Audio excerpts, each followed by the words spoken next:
this child will be a voice for his generation.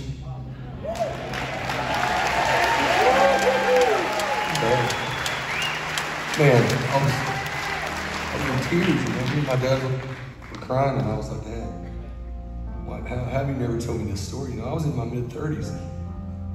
He said, well, I didn't want to put any pressure on you. He said, I used to think about it a lot, you know. I thought about it as you were growing up.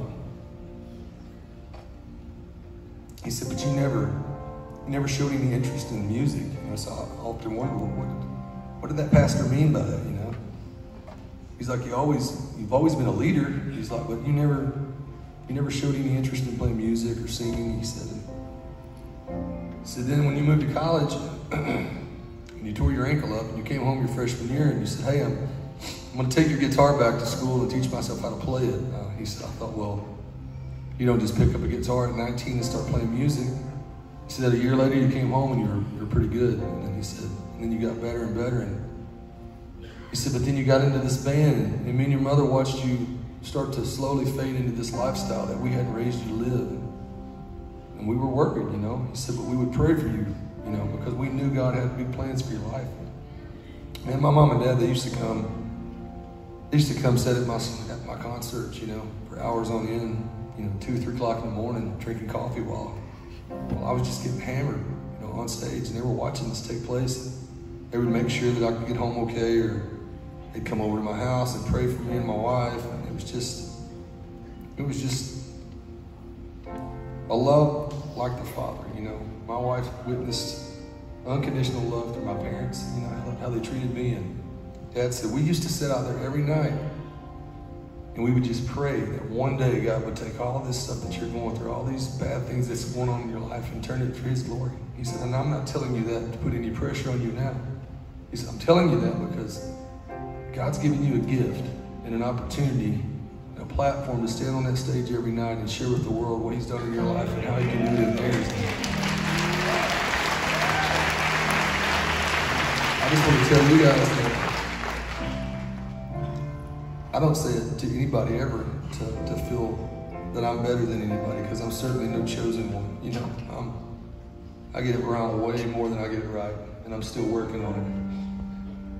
But God does have plans for our lives. He has plans for each and every one of us. Jeremiah 29:11 says, for I know the plans I have for you, plans to prosper you, not to harm you, for hope in the future, and I believe that with all my heart. This song's called Plan for Me.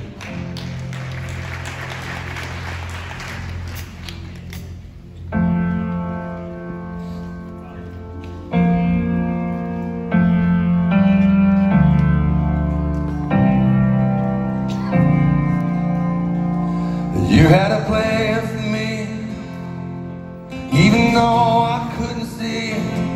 You had no hope and a promise for my life. I never walked alone, but I struggled to believe. Every step I took, you never left my side. Oh, every step I took, you never left my side. Your endless love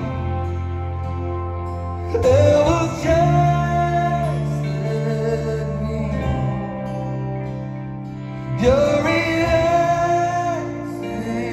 grace has opened my eyes, and now I see. But I tried to run away. My life was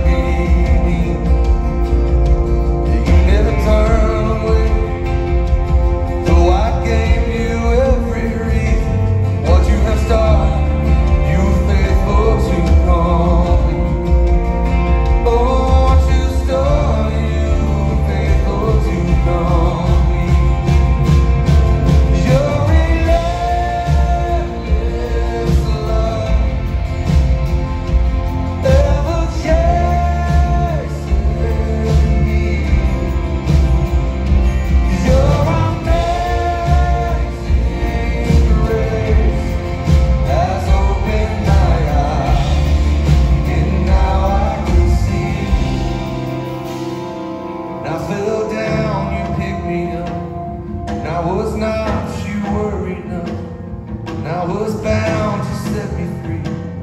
And at my word,